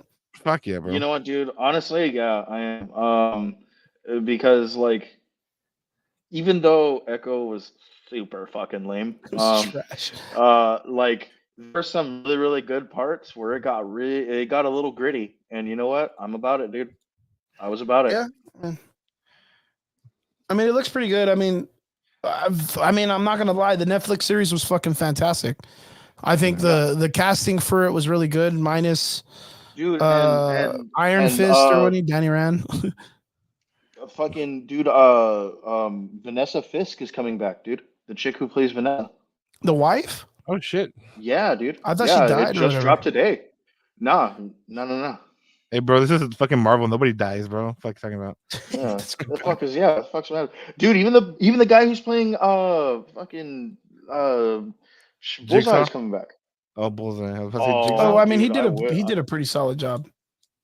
He did a really, really solid job as Bullseye. I mean, it's like I said, everybody did an awesome job in the Netflix series. I think it was a smart move for Disney to be like, yo, we're saving this shit. Yeah, I'm unless you're gonna be Iron that Fist. guy, bro. Yo, did you hear that the guy who plays Danny Rand was kind of like hinting at the fact that he might be coming back as Iron Fist? All right, man. Oh man, dude, that was that right there. The silence speaks for it all. I guess that's the only guy that all of us can kind of safely say we weren't very impressed with. I mean, it was okay. Yeah, dude. Dude, I don't know, man. I wasn't impressed by it at all. I enjoy Kristen Ritter's fucking portrayal of Jessica Jones more than I did his. Dude, and I think she fucking killed it. I couldn't get through the Jessica Jones series though. Dude, I'm not gonna lie, it's fucking brutal, bro. So would you kind of consider it being like one of like the most brutal of the shows, or I mean, psychologically? I heard it's psychologically crid. No. The first season, yes. The second two, because like, if I remember correctly, I think it's like her mom or something like that, and like her mom has this thing where she like crushes your throat. But like she does it and she breaks your neck, but she breaks your neck by like literally like grabbing your neck and crushing it. Yeah. And like just like and dude, it's bad. That's brutal. And like so she's like trying to save her mom and like her best friend like literally fucking domes her, dude. Well, that's pretty good, man. Well, I didn't get to watch the Jessica Jones series. I kind of like anticipated wanting to go back and rewatch it, but I don't know, man. I feel like I don't have it in me. I really don't have it in me to go back and watch that shit. But yeah, really excited to see John Bernthal and Charlie Cox back in the helm. Daredevil Reborn looks to be Pretty solid, man. Pretty solid. I don't know how it's gonna falter with the idea of it being like a rated R show. I mean, But I feel honestly, like it sounds Echo like kind of dropped it the sounds ball when like it he's came to it. going to. I think the good thing for me is it sounds like the Bullseye versus Daredevil rematch is going to happen, and that Okay. I'm super excited for. Yeah, that would be pretty solid. I would like to see if they're gonna bring Jigsaw back. Dude, but nah, like didn't he get domed? Yeah, but I mean, it's Jigsaw. Yeah, He's like the major villain of He's a Punisher. Like pun- he kind of always comes back. You know what I mean? It's like David said. Like in these series, like they don't even die, though bro. Punisher is a very like grounded character, like very like realistic and realism in his stuff, yeah. a lot of So his is characters that Wilson he Fisk. shoots end up coming back. So is Wilson Fisk, and he got shot in the face Yeah, and he came back and for lived Echo, and and lived and got a he got fucking hit by a car. contact with it. Yeah, and hit by a car. Yeah, and hit by a fucking car. Like, and he didn't even hear the car, so I guess his hearing's bad. So. Yeah, His superhero that's was why he being has. Mickey Mouse. That's why he has the mechanic line now or whatever. Yeah, I still think I was like that whole fucking part where they just didn't want to teach him sign language, that he would just rather have an interpreter. I was like, what a piece of shit, dude. Like it made me hate fucking dude. They were so good at making me hate Kingpin. Yeah. They were like, hey, you know what, I dude? don't This do guy, that. he really cares about this girl. And he defended her honor because this guy made fun of her fucking hearing or whatever the fuck. But like, yeah, it's way below him for him to learn sign language to talk to her. So he's like, hey, I made you some contacts. Yeah. I made you some contacts and they do VR hands, dude. Like it's gonna be great. Like, I don't understand. Yeah, fuck, dude. I was like, this fucking guy, dude. Like, just learn some sign language, asshole. Just learn some fucking richest guy in the world. Just learn some fucking sign language, asshole. It'll benefit you. I swear to God, it will. He's like, he's like, or I could just pay someone to do it for me. And then fucking murk her ass, dude, because she's heard too much. Because she's heard too much. Yeah, well, fucking Punisher picks came out. Looks cool. Of course, we're excited. Just not excited for what Disney does to its shows, but we'll see. Have to see when it comes there. On to next Marvel news. Something super exciting. You guys are probably all entangled for. Marvel's new Silver Surfer is a girl. Trigger. David, how do you feel about them giving us the information that Norrin Rad's girlfriend is going to be the new Silver Surfer first before he is? I'm not exactly super happy with the choice that they're going with the female, but the female that they've chosen is a fucking powerhouse. If you've ever seen her in the Ozarks, that girl is a fucking show stealer, dude. Yeah, bro, show stealer. And Ozark, she's fucking dude. That bitch throws down in Ozarks. She made me hate her and like her at the same time in Ozark. Yeah, dude. Like she like you hate this character because you're like, oh, she's just some redneck hillbilly piece of shit, and then you're like, wait, she's like some weird fun like Julia Garner genius or something. Yeah. Dude, it says sources say that Emmy award-winning Julia Garner is set to play the iconic comic book character in Marvel Studios' Fantastic Four, alongside Pedro Pascal, who will be playing Reed Richards, Vanessa Kirby, who is Sue Storm, Joseph Quinn, who's Johnny Storm, and Eben Moss, Backrach is Ben Grimm, who I'm excited for. I'm kind of excited to see him as Ben Grimm. And I'm kind of excited to see Joseph Quinn back on the helm after his, big, Stranger Things debut, even though he was in Game of Thrones, but his rise to stardom with the Stranger Things episode, became an instant, girl crush, girl magnet, even though he's, kind of like on the older side, not really a teen, but played it off fairly well, right? Boys, how do we feel about Julia Garner's Silver Surfer? I don't understand it. I'm confused. Honestly, like the idea to go with a female first is odd, but the casting choice is solid. So I am good. I'm good with that. just for something good to say, make sure you don't fuck her on this. Don't Jesus don't don't Christ. give her fucking don't give her weak ass lines. Don't make her super fucking like monotone. Like make her fucking cool. And dude, she'll deliver. Like, bro, honestly, look at snippets from her in Ozarks, and you're gonna understand, bro. Like, Homegirl is a fucking bout it. Like, David. she is a solid actress. I am David, so what about you? fucking like with this. I mean, I felt the same way, bro, because obviously, like, we all have that pre-motion that we would want for Silver Surfer because of both the original context and what's been released in the past. But she did really good in Ozark. But have you seen Ozark or no? No. No. So I would always call it my financial episode order because it does a lot of like moving around money and shit and dirty money and shit. Mhm. But she did this shit like really like you really hated that bitch, bro. But like in a good way. Remember what's his name from the fucking Walking Dead? Negan. Everybody Okay. fucking hated Negan, bro. Like she was a person to hate, but at the end of it, you're like, okay, like that's not fucking bad at all. So I think she'll do good. I think Fantastic Four is gonna reset everything. That's gonna be that new phase. So if they do it correctly, I think it'll lead to something good. If not, I guess try again. So Well, I think in this situation, I'll probably be the devil's advocate. I think it's stupid as fuck. you think so? Why? I mean, I don't get it. Like, Norrin Rad becomes the Silver Surfer because he tries to save his planet from being destroyed by Yeah. Galactus, who ends up fucking eating it anyways or whatever the fuck, because Galactus is a huge asshole, right? Yeah, he kind And of plays a haha Jay.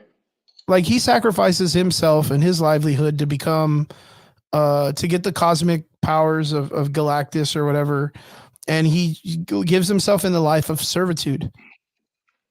If they're saying that this chick is going to be the Silver Surfer, then why the fuck do we need a Norrin Rad?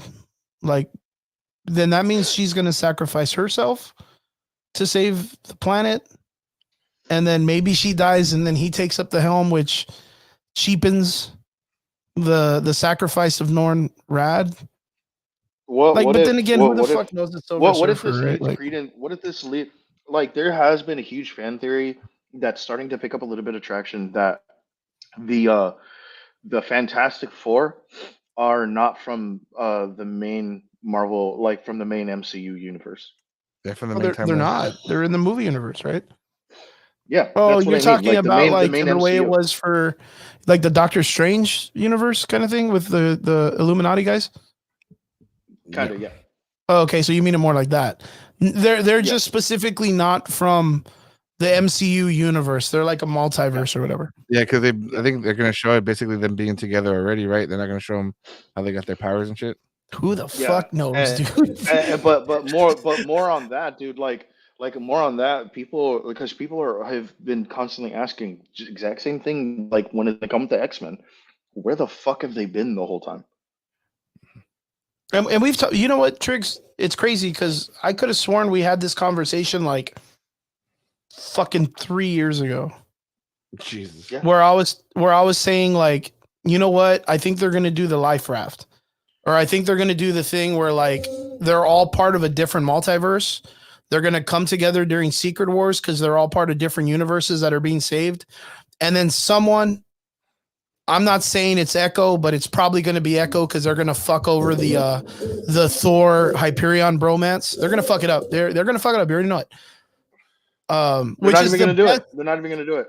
which is the best fucking like reset ever in comic book history. Like that one moment is probably the best scene that they could ever. If they nail that shit, that would be like icing on the cake, even for all the fuck ups they've done. But they're not going to do it because it's a bromance. It's two dudes. It's two guys that are like good with each other, friends to the end kind of thing. They don't get it. They'll make them lovers or I don't know. Yeah, this is it's very weird. It's very weird in my opinion, like how who would have thought the intro dude, I mean fuck for fuck's sakes, when they brought us the first Fantastic Four, they fucked up Galactus. They made him a giant cloud. You know what I mean? They made him a giant cloud and everyone was pissed off, and they nailed the fuck out of the Silver Surfer. That was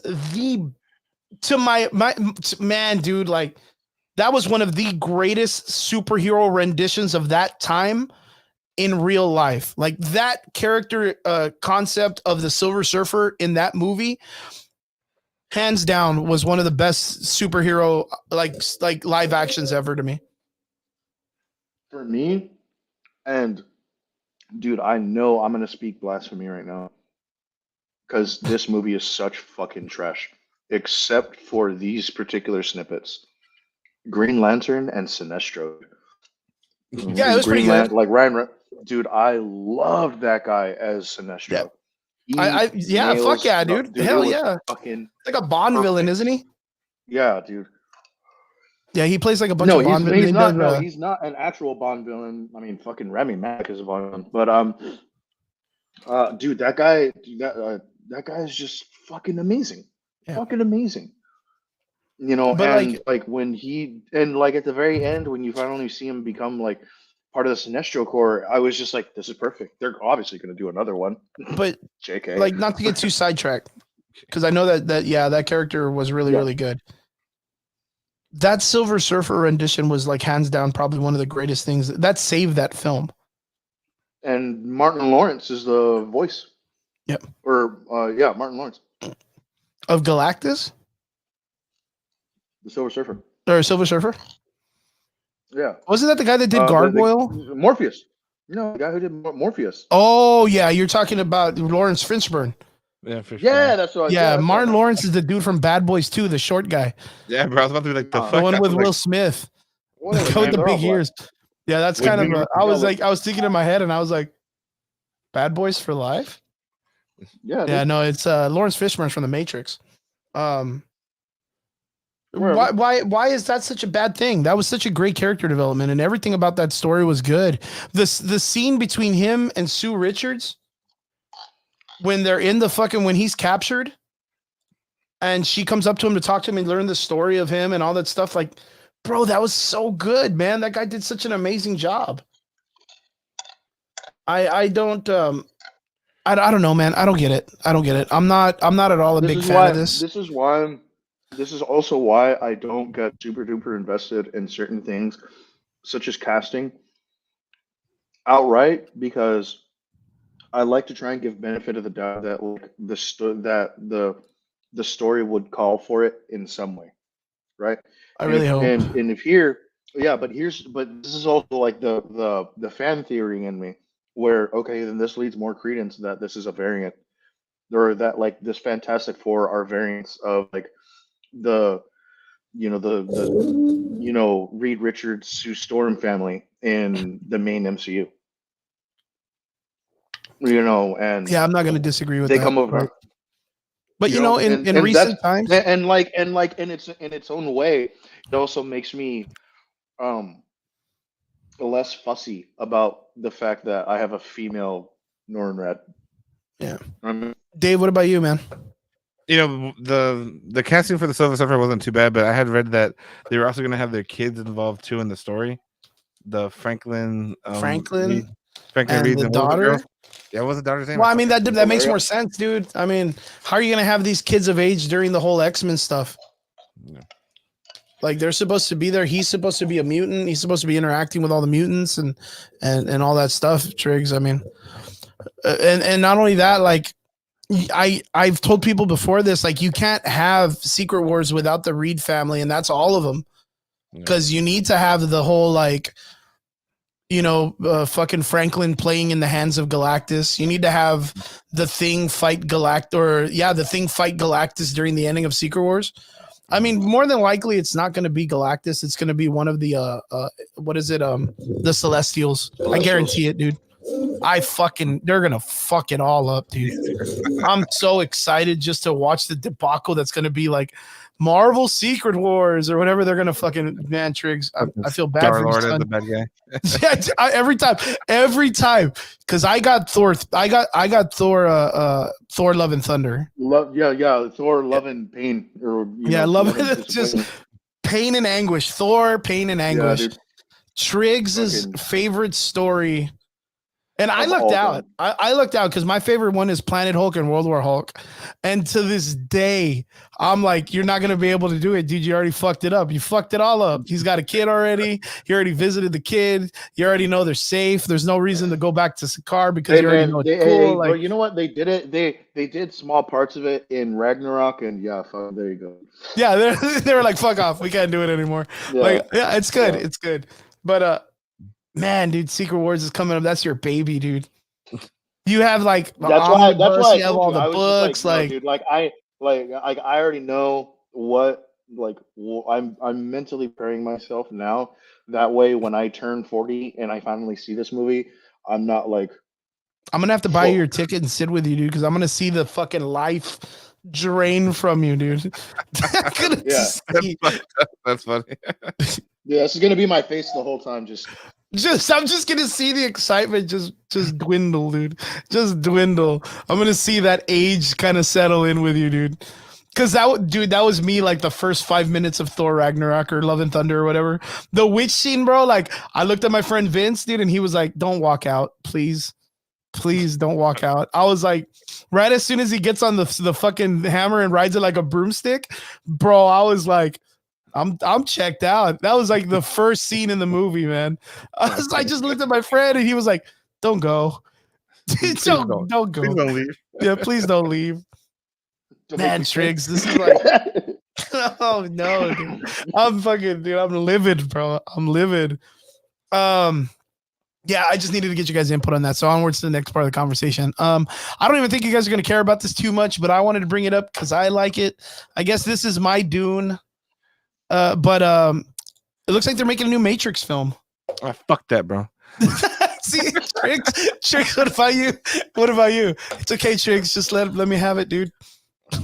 No, like, dude, I've always enjoyed the Matrix. So like when Matrix Resurrections or whatever the fuck like Yeah, came out, I was the just like, first oh, trilogy. dude, yeah, I I mean, I loved Animatrix. I loved the lore behind it. I thought it was super super rich.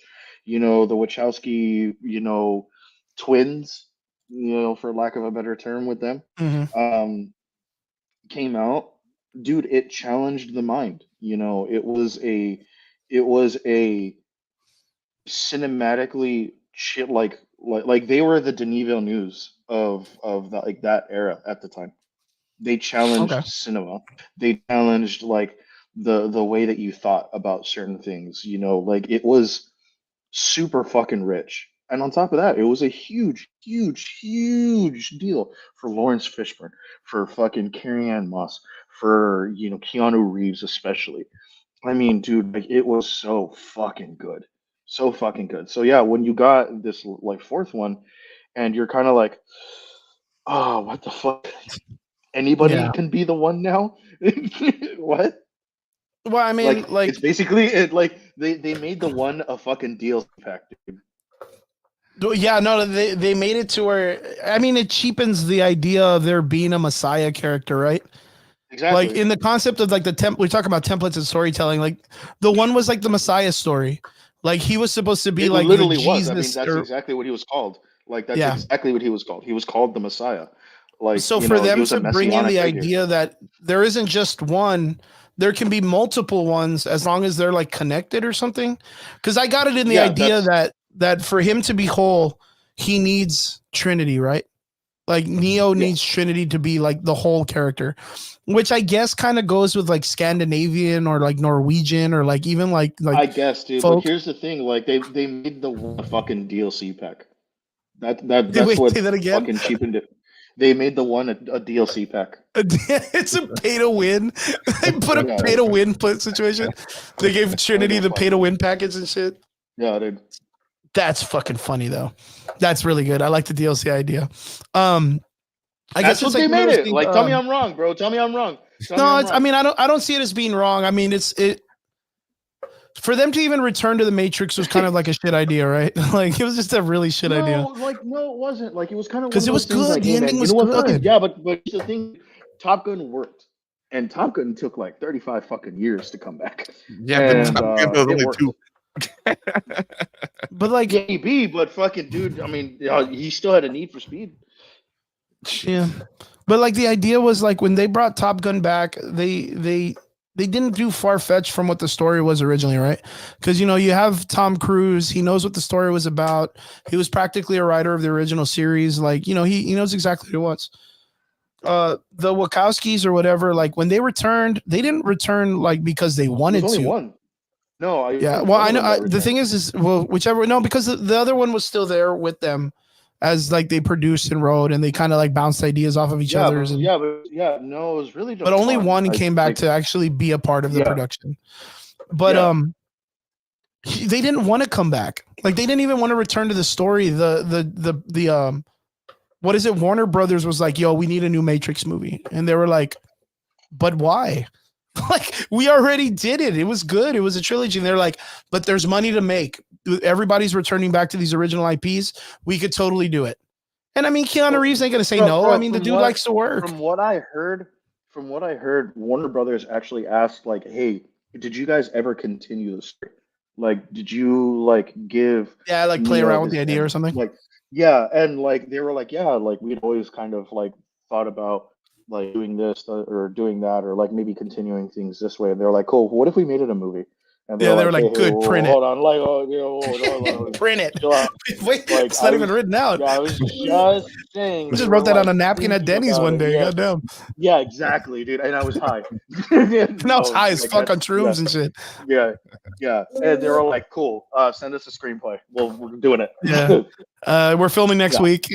We're filming next week. exactly. They were like, "Fuck it, Yeah, Trinity's got the DLC pack. yeah. It's And actually fucking and Fortnite, dude." Neo actually doesn't remember anything. So yeah, Yeah, and he works at Burger King, like that chick yeah, in the fucking Loki show. yeah, Yeah, fuck them.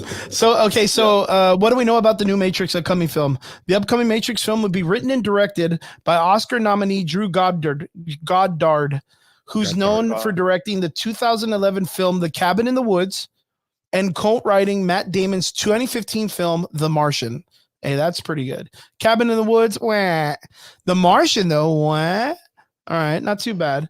Goddard will produce the new movie Matrix with his textile partner Sarah Esberg, Lana Wachowski, who with Lily Wachowski have been the driving forces behind the Matrix franchise, will act as the executive producers.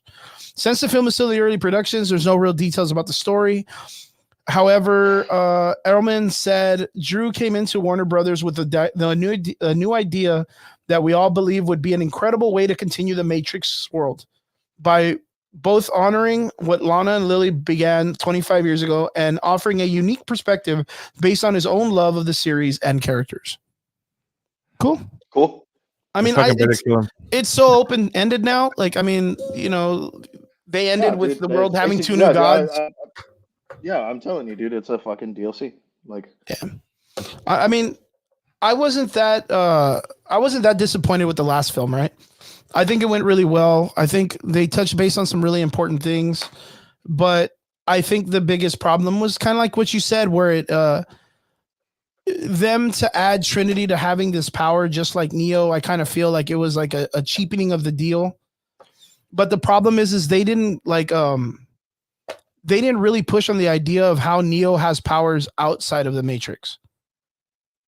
I don't know if you remember the original trilogy, but like Neo was able to stop the Sentinels with his hands in the tunnel one time.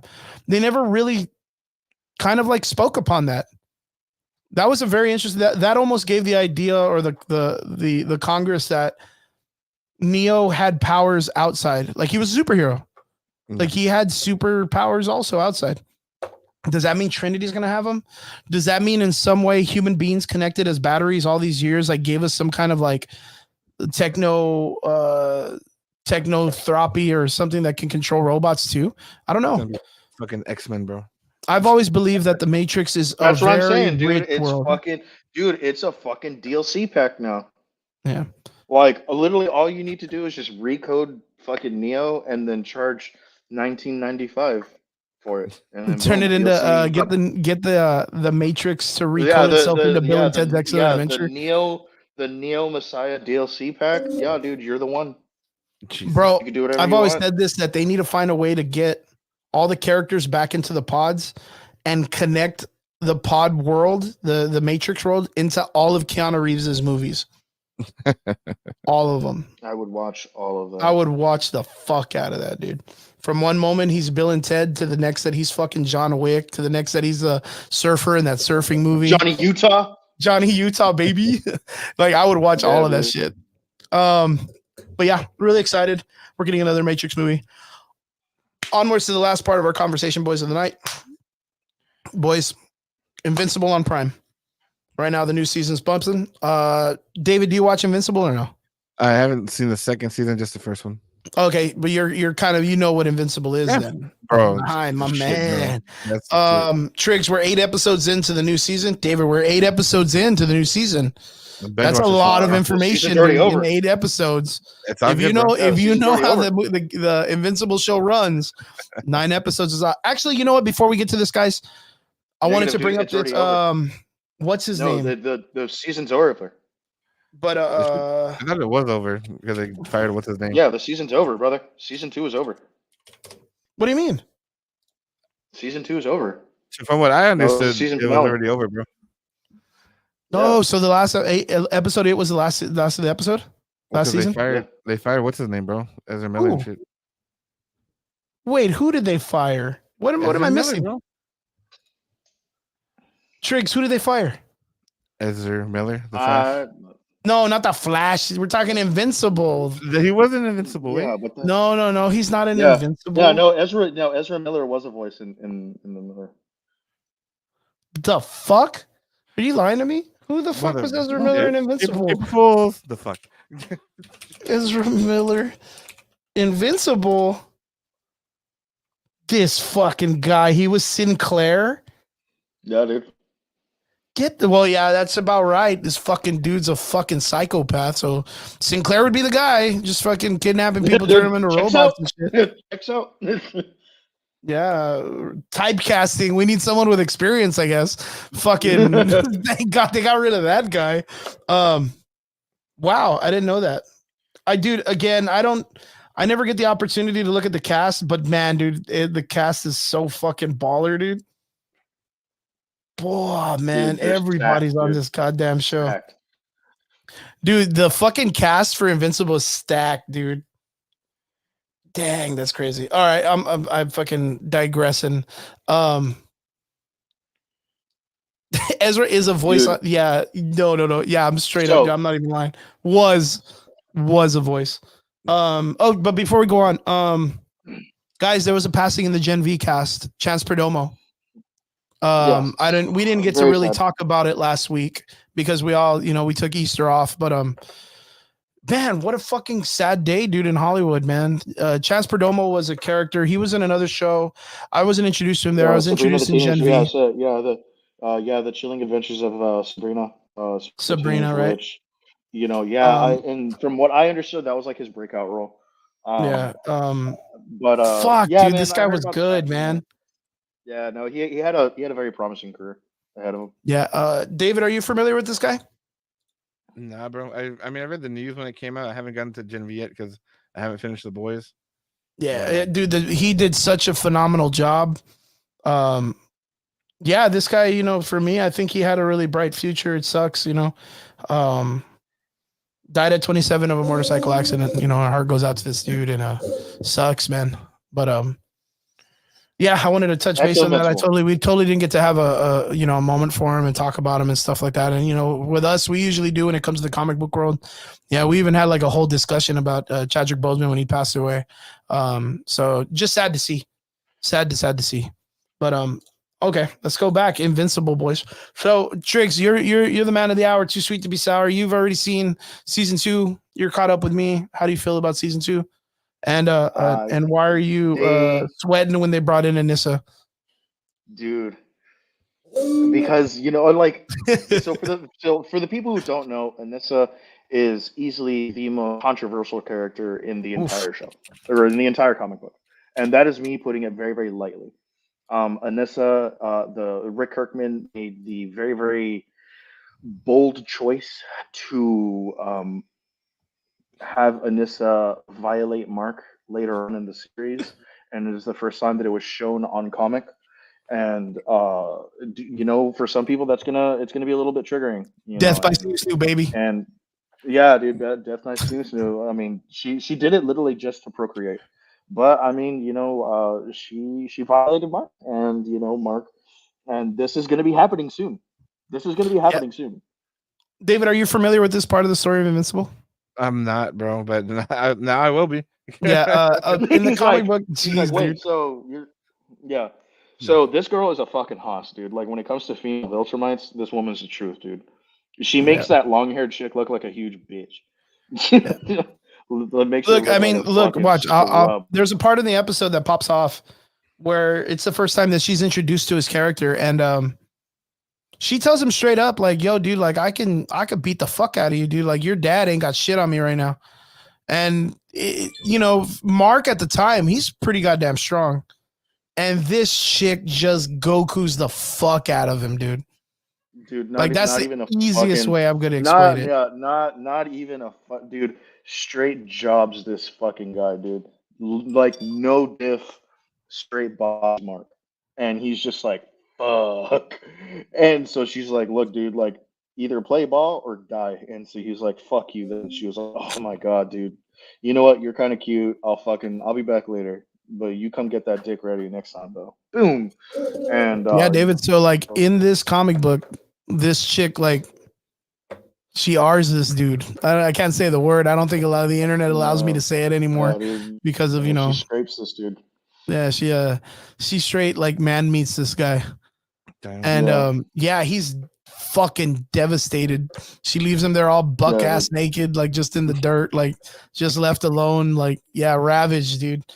And then like literally it's the comic book of him having to go back and talk to his girlfriend, and he's trying to be all like, yo, I got taken advantage of by this chick, like, and he doesn't know how to do it, like, so he keeps it a secret for like a good minute, and then later on he opens up, and then later on this chick, there's a part where like, what is it? Mark and Omni-Man end up fighting the Viltrumites, and they fuck them up pretty good. That the Viltrumites are like, hey, look, we're getting our asses kicked by you guys, and we're dying. We need to be a part of the human race and procreate too. So we're gonna drop a couple of them off here. We hate humans, but we're gonna make it work and all this other shit. So she's one of them. I can give a little bit more context to that because I literally just reread that particular those parts.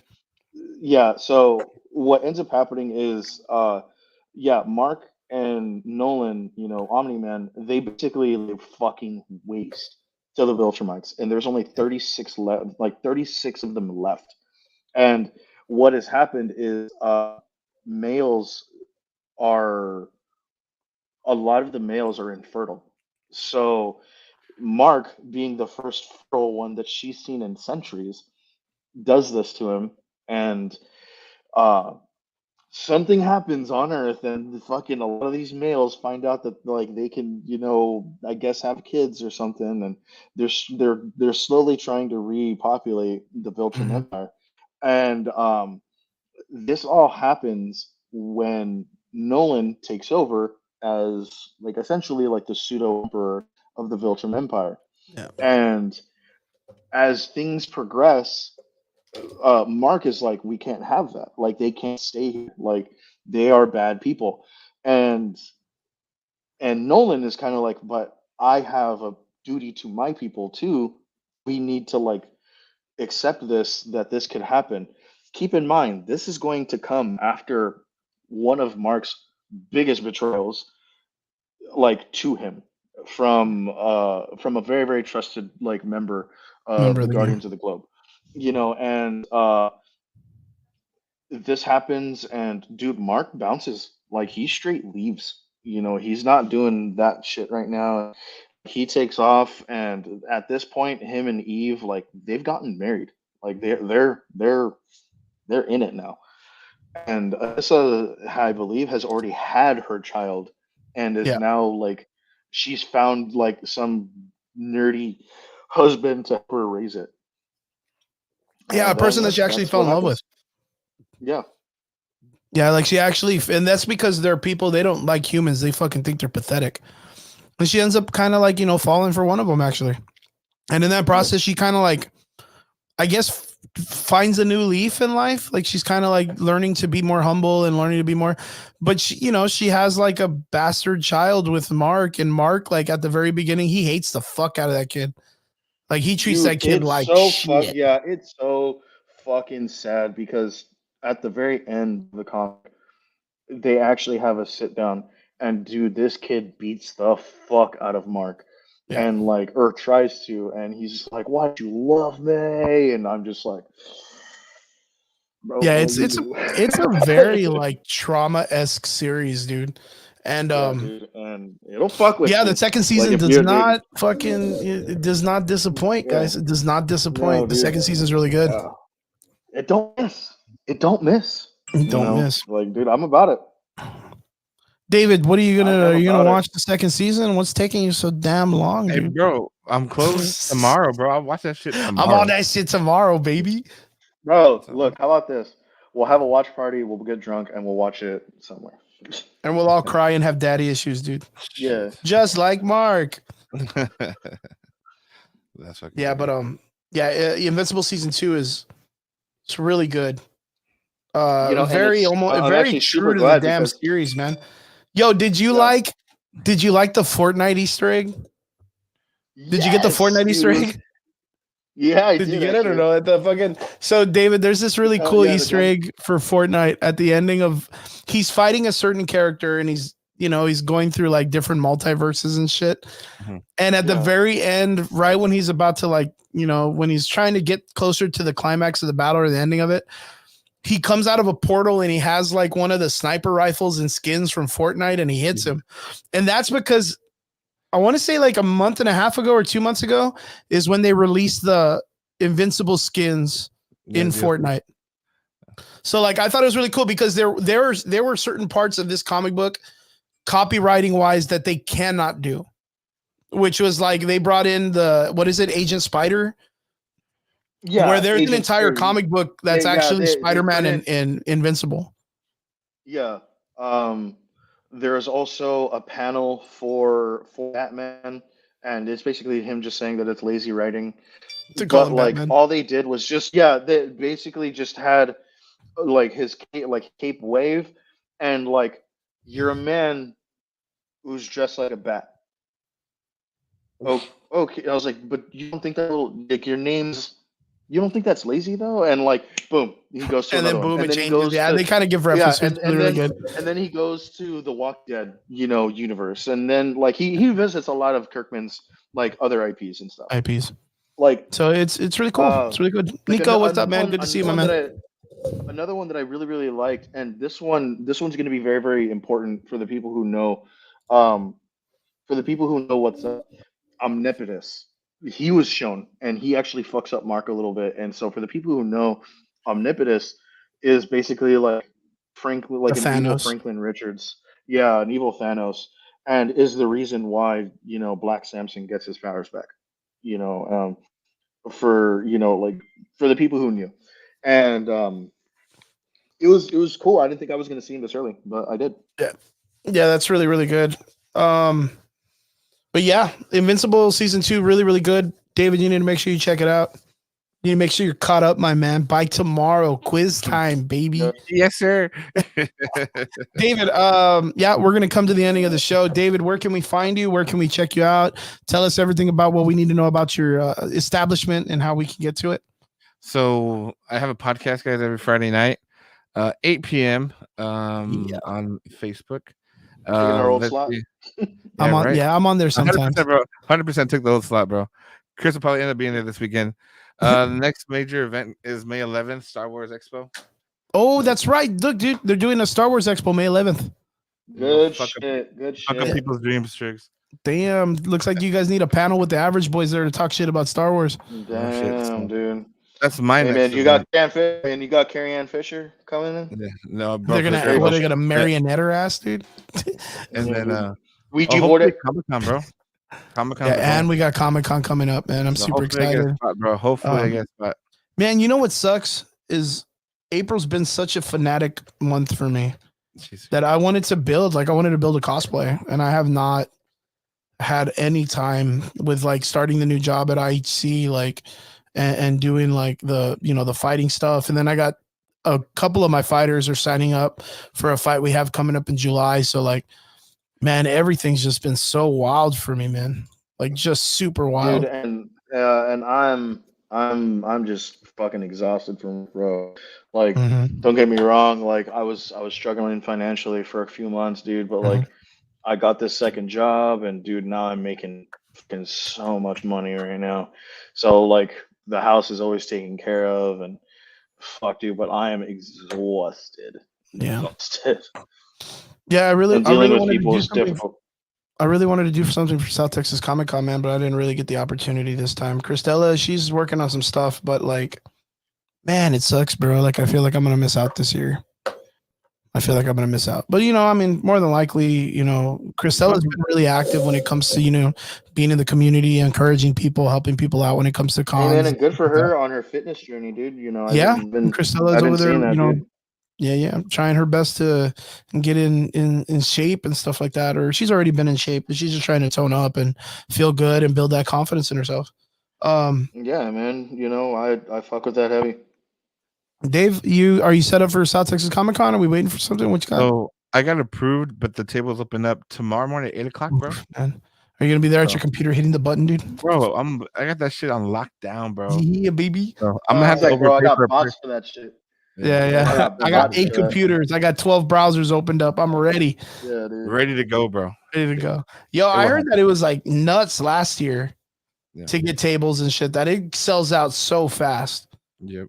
So how many tables are they looking at having this year for like locals instead of it being out of towners? So just from some things that I've heard and talked about, I think they have like 12 or 10 available. Yeesh. And they got like, like a 50-person wait list. So, Damn, slim pickings, baby. Who's got the fast fingers, bro? Yep, that's it. You better be practicing the fucking trigger game, dude. The The mouse game, the fucking go check out that fucking shooting game. That's why I buy bots, cuh. Remember, guys, it's 8 p.m. tomorrow. I'm gonna fuck everybody up. 8 p.m. tomorrow. There you go, 8 p.m. Tell him 8:15. Like, yeah, dude. He was like, bro, I'm gonna start throwing hands at 6. So tell him 9 a.m. tomorrow. South Texas Comic Con panel tables entries 9 a.m. Eastern time zone. Yeah, Eastern time zone.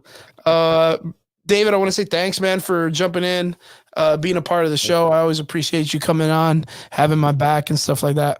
20%. Don't forget, guys, Adam Collections. Don't forget to check them out on Facebook, and don't forget to tune in Friday nights 8 o'clock or 8:30. What'd you say?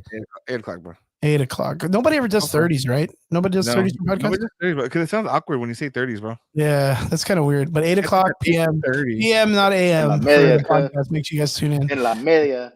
Triggs, always a pleasure having you. Brian's out there somewhere in the world watching some wrestling, watching a bunch of oiled up dudes have fun with each other. Yeah, watching a bunch of oiled up dudes wrestle and get mad into each other and rub each other in oils and shit. Shout outs to him. I hope he's having a fucking fantastic time. Keep him warm. I heard it was a cold night or super windy or some shit like that over there. So Brian, I hope you're safe. Everybody that's out there that stayed with us this entire time, I want to say we appreciate you guys for always coming on with us every Sunday night. To all our extraordinary listeners, we appreciate every one of you. Don't forget to like, share, and subscribe. Don't forget to check out our Spotify, our iTunes, our Google Podcast place, anywhere that you look for your podcast needs. Don't forget to check it out. And guys, don't forget, next week, Bare Knuckle Championships, Florida. I'm going to be out there. I'm going to be there with my boy, Eric Lozano. And yeah. Hope you guys have a great weekend. We appreciate you. And we'll see you guys again here next week, next Sunday on the Average Boys Podcast. Peace.